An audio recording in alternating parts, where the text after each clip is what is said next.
kangen juga nggak sih ingin menyambut cucu nih? Kenapa sih kangen? Salah kamu yang baper, Bi ada yang baper, Bi. Bi dicium dia yang baper.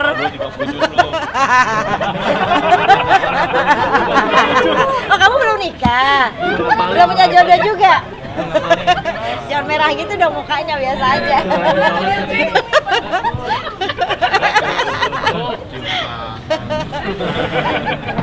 Udah ngerasa kangen nggak sih Umi ingin buru-buru nih bangun cucu nih?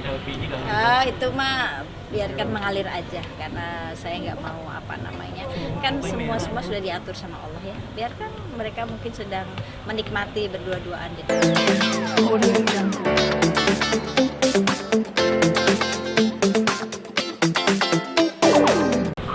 Ya kalau saya pribadi anak-anak pasti ketika melihat kata-kata itu pasti siapapun lah ya yang merasakan kehilangan dengan insiden kecelakaan itu pasti kita bukan nggak terimanya tuh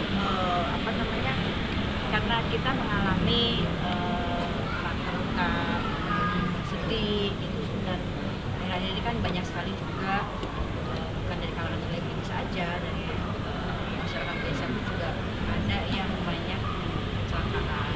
Pastikan keluarga mereka pun juga merasakan hal yang sama gitu. Jadi ketika membaca kalimat itu kok kayaknya kurang sedikit empati aja gitu.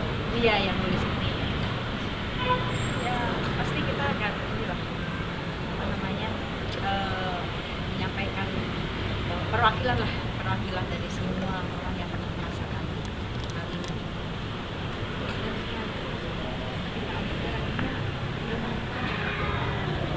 Oh ya udah menyampaikan ya semoga orang tersebut berhati hatinya ya, dan pelajaran juga buat semuanya.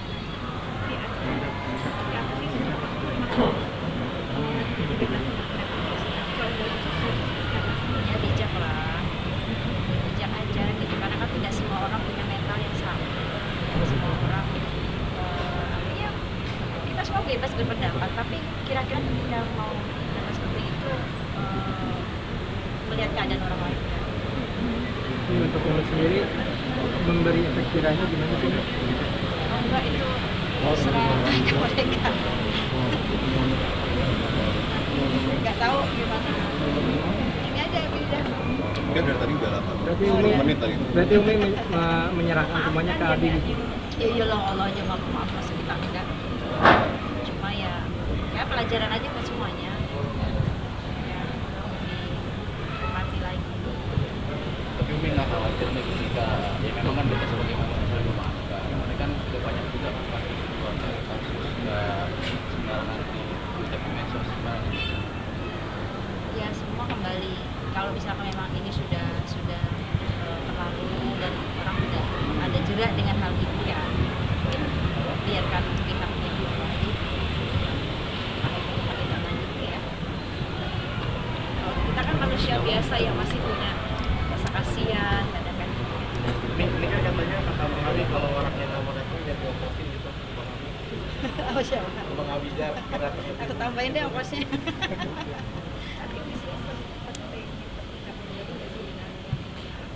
Enggak lah, biar anak-anak aja. Biar yang laki-laki lah. Baik, ini ada kekhawatiran gini nggak sih? Karena kan dari postingan dia banyak Gen Z yang sekarang nih anak-anak sekarang sebenarnya nggak tahu almarhum Uji, terus jadi mencari tahu dan berakibat nama baik Uji jadi jelek karena tersebut. Nggak akan ngaruh lah, kemudian insya Allah udah husnul khotimah. Dan yang sudah meninggal ya nggak perlu ini lagi, nggak perlu dikipuin lagi apapun gitu. Terus kita sekarang mendoakan. Tapi kalau misalnya khawatir ya, kan juga laporan juga. Iya nih berdua selfie aja pada ngeput. Ya bagaimana, hobinya begitu kan. Tapi kan kalau ketika kita niatkan, ketika kita bawa motor kayak bebas ya Allah, niatkan memang tidak, oh ya semoga Allah selalu lindungi gitu. Ya selalu jaga. Ya tetap ikhtiar lah jangan gitu. Tapi rasa takut itu masih ada. Hah? Rasa takut itu ada kan? Ya pasti lah namanya manusia. Bentar lagi apalagi mau touring ya. Hati ya. Apa bilangin deh ini? Aduh, udah bawel banget. Wali kota hati-hati jangan kumpul-kumpul. Pastilah. Sama lah. Kan kamu nggak bilang itu suamimu. Terserah dia deh. Mereka kan pasti yang di atas motor, mereka yang paling tahu ya apa namanya mengendalikan itu. Yang penting udah safety rating aja, pakai helmnya, segala sesuatunya udah dia kembalikan. Mana tahu juga kan udah berlalu, tapi adanya kejadian ini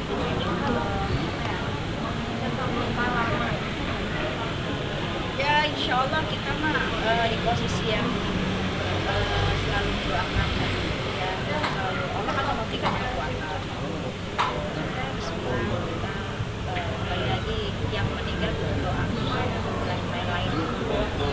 Kita mah kuat karena Allah yang maha kuat. Ya.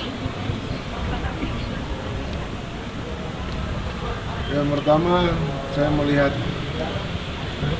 keadaan ini ya. Saya mengajak diri saya dan kita semua semakin bijak menggunakan sosial media. Jempol kita, jari kita akan dipertanggungjawabkan di alam sana. Berbicara masalah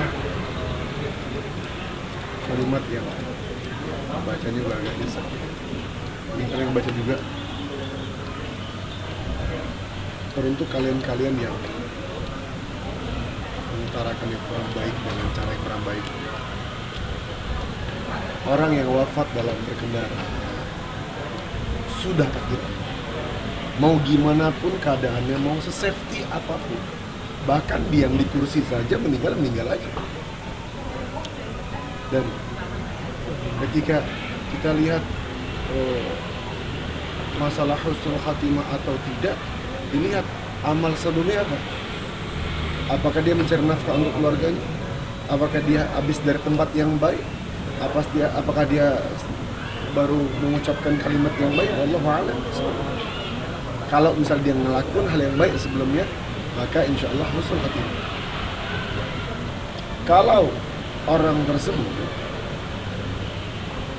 habis dari atau pergi menuju ke tempat yang baik, misalnya menuntut ilmu, majelis ta'lim, atau mencari nafkah untuk keluarganya, maka insya Allah dia syahid.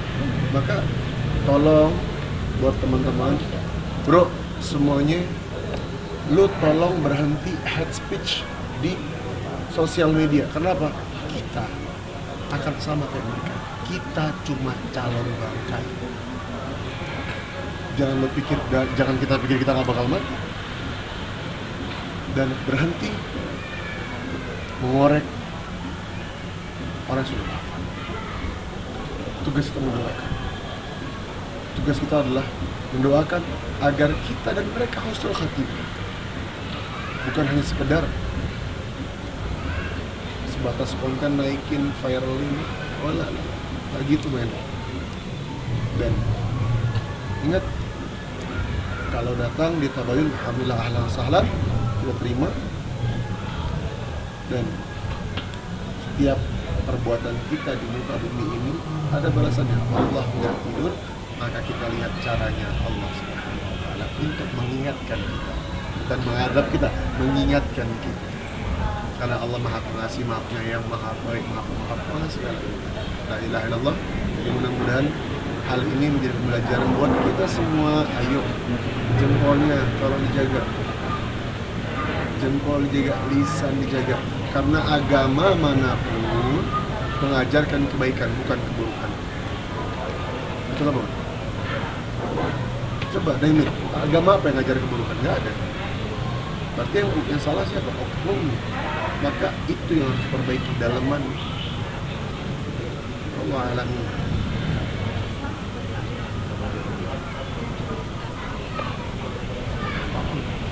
Haram, dosa itu.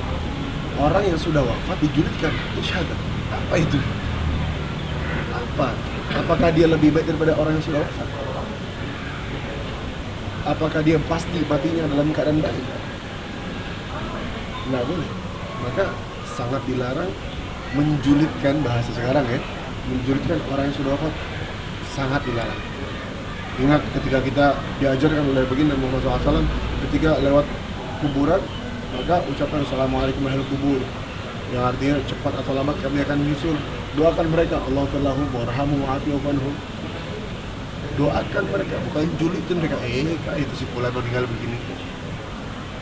Nggak begitu konsepnya. Banyak tanggapan yang jual sama alam lain. Gimana?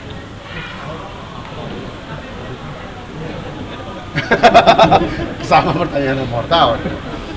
Ya kalau misalnya saya mau kerja, kalau misalnya saya nggak jadi kerja, saya temenin. Kalau misalnya nggak, saya ya, paling video call.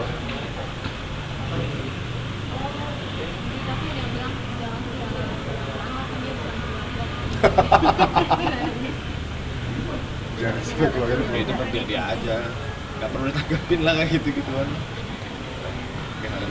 Dan satu lagi, mulut netizen kan banyak, tangan kita cuma dua, nggak bisa kita handle semuanya. Tugas itu cuma itu telinga. Karena apa? Allah pun nggak selamat dari lisan manusia, Nabi nggak selamat dari lisan manusia. Jadi ini pembelajaran buat kita semuanya, perbaiki lisan. Oke? Ya buat akun yang nulis itu ya yang lebih baik dihapus ya.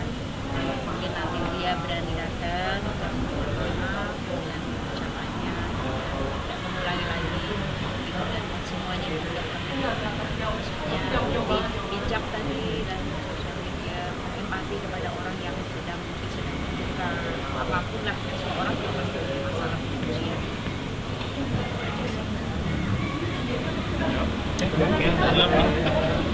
Terima kasih.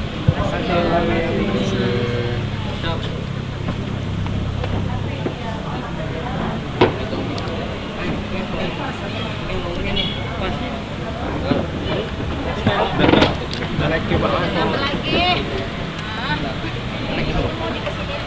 Cita-cita buat hidup. Satu, dua. Ya, saya pribadi ingin mengucapkan berbela-sungkawa yang sedalam-dalamnya buat Jennifer yang mungkin saat ini hal yang sama pernah saya rasakan. Mungkin saat ini Jennifer banyak pertanyaan di dalam benaknya kepada Allah. Ya Allah, kenapa saya?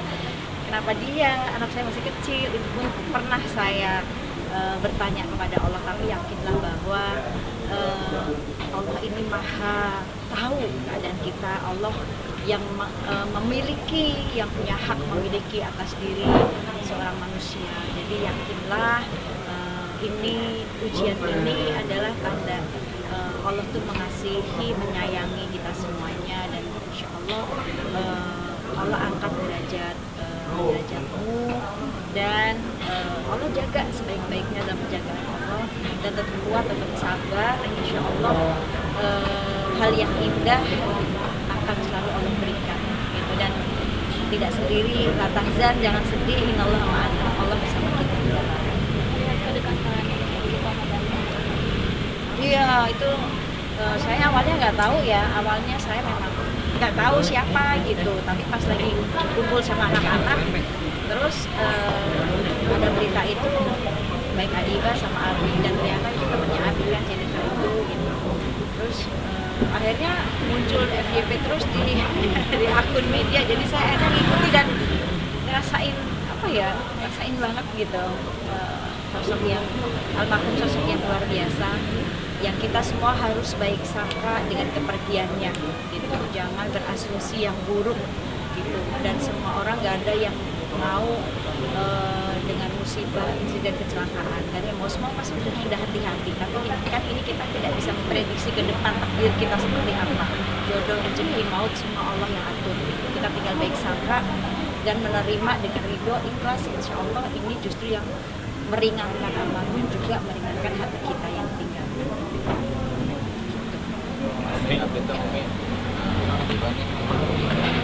Tapi Alhamdulillah baik-baik aja. Kenapa sih ente kangen? Baik, alhamdulillah Dimanya baik. Baik. Kita lagi pada sibuk olahraga. Gimana nih untuk melihat Adiba sekarang ya waktu itu berjalan Ya alhamdulillah. apa sih Umi? Alhamdulillah dia masih senang berdua-duaan, olahraga bareng. Adiba menemukan passionnya maksudnya menemukan olahraga yang dia senangi, yang akhirnya suaminya juga nganter dan akhirnya suaminya juga ikut olahraga. Jadi jagonya gak main bola aja ternyata olahraga yang lainnya alhamdulillah gitu. Dan akhirnya saya sama anak-anak yang lain juga jadi ikut-ikutan gitu olahraga. Pedal yang kayak tenis. Mungkin ditularkan dari sang suami juga kali ya. Ya kan olahraga juga perlu ya gitu ya, mungkin ya suami ngajak olahraga kan nggak mungkin diajak main bola. Jadi diajaknya kasih olahraga yang membuat dia seneng, ya akhirnya suaminya nganterin dan ikut main juga gitu. Tadi tuh sangat enjoy jadi seorang istri gitu. Emang itu udah kelihatan mungkin Umi sebelum jadi istri orang emang udah dididik selalu seperti itu atau? Ya enggak, mungkin ngelihat sosok saya sebagai figur seorang ibu, seorang istri. Jadi ya akhirnya terbiasa kali ya, terbiasa. Dan saya juga ajari bagaimana menjadi seorang istri ketika sudah satu rumah ya. Jangan sampai kita suami bangun duluan, kita masih tidur, hal-hal yang seperti itulah gitu. Terus sediakan minum, makan sebelum suami minta, kayak gitu diajari. Katanya juga lagi program Dedek nih, bener nggak sih ini? Semoga doain aja ya. Apa aja tuh yang udah dijalankan untuk program tersebut? Oh, saya nggak tahu, emang program kata siapa? Ente so tahu aneh aja kalau nggak tahu. Kayaknya nggak ada program-program. Gimana ini aja? Ya. Tapi aku kangen juga nggak sih ingin menyambut cucu? Kenapa sih kamu? Kenapa kamu yang baper? Bi ada yang baper, Bi. Umi dicium dia yang baper.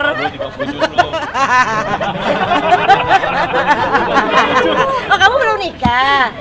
Belum punya jodoh juga? Jangan merah gitu dong mukanya, biasa aja.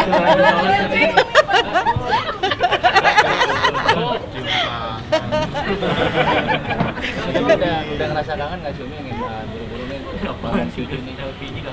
Itu mah biarkan mengalir aja, karena saya nggak mau kan semua sudah diatur sama Allah ya. Biarkan mereka mungkin sedang menikmati berdua-duaan, jadi biarin aja.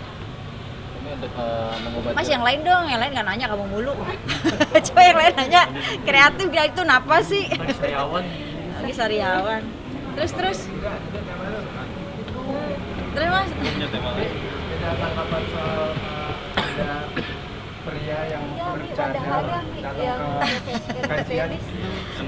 Saya malah belum tahu beritanya. Himbuannya sebagai laki-laki dia datang ke kajian anak-anak. Dia megang artis, Jadi dia berpakaian perempuan. Mungkin gini, himbauan ya, mohon maaf lahir batin, cadar itu pakaian Sayyidah Fatimah, pakaiannya wanita mulia, jadi jangan dianggap ini pakaian yang hanya menutupi hal-hal yang dengan keinginan kita gitu. Ini pakaian mulia, pakaian putri Rasulullah Sayyidah Fatimah, pakaian kemuliaan. Jadi jangan untuk dibuat main-main. Kalau mau datang kajian ya datang aja, tapi kalau memang itu kajiannya khusus wanita ya jauh lebih baik mungkin cari yang memang kajiannya ya kajian umum gitu ya. Maksudnya lebih ke jangan menggunakan pakaian kemuliaan ini untuk hal-hal yang negatif. Itu sebetulnya hukumnya apa sih? Itu kan kayak menipu ini apa? Ya nggak boleh, sudah pasti nggak boleh. Ya, karena kan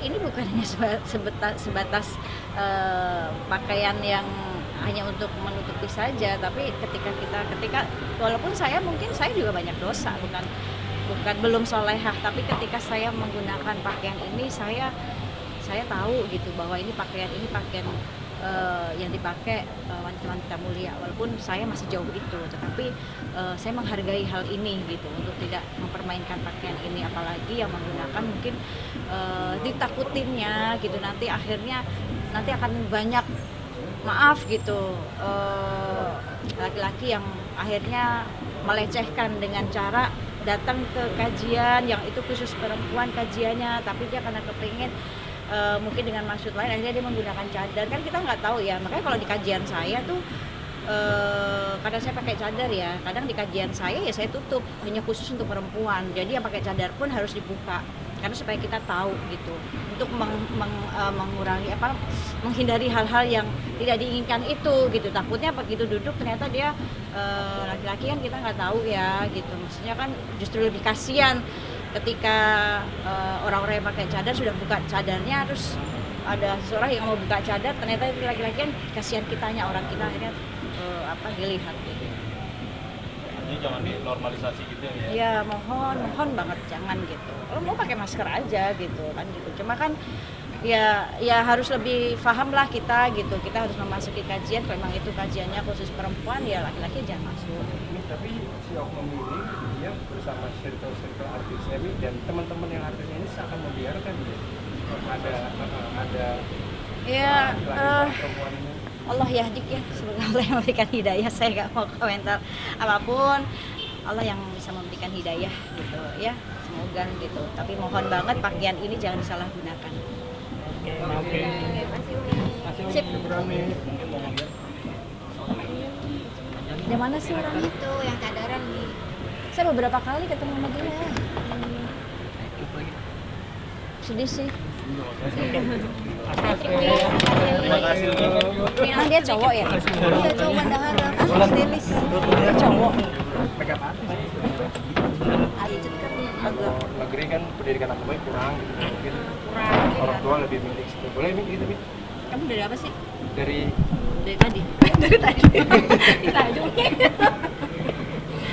sedikit Mik. Jadi Umi ini ada cerita di Ponorogo di mana salah satu sekolah negeri di sana tidak dapat murid baru sama sekali karena kalah persaingan dengan SD swasta. Mungkin Umi lihat fenomena seperti apa sih? Ya mungkin ini kali ya, kenapa harus dipertanyakan sih sebenarnya kepada diri sendiri, kepada sekolah tersebut, kenapa orang tua lebih mempercayakan anak ke sekolah tertentu gitu. Karena ya mungkin dipelajari, oh mungkin sisi agamanya, pelajaran agama Islamnya yang kurang, karena ini mungkin yang swasta itu bilang terpadu ya atau gimana ya. Ya kembali lagi untuk mengevaluasi sih dengan sekolah tersebut apa, kenapa nih, kan karena sekarang bukan hanya sekolah ya, bisnis aja udah saingan semuanya lah, jadi lebih mengevaluasi aja kenapa sih kok tidak mempercayakan anak-anak yang sekolah di sekolah kami gitu, padahal kalau sisi mungkin dari segi fasilitas lebih oke misalkan, tapi kan orang tua tuh sekarang lebih kepada, karena mungkin akhir zaman ya, dengan keadaan yang luar biasa seperti ini, orang tua kan mungkin sekarang lebih ingin melihat bahwa sekolah itu bukan dilihat dari fasilitas aja, tapi kualitasnya, bagaimana ilmu-ilmu mungkin agama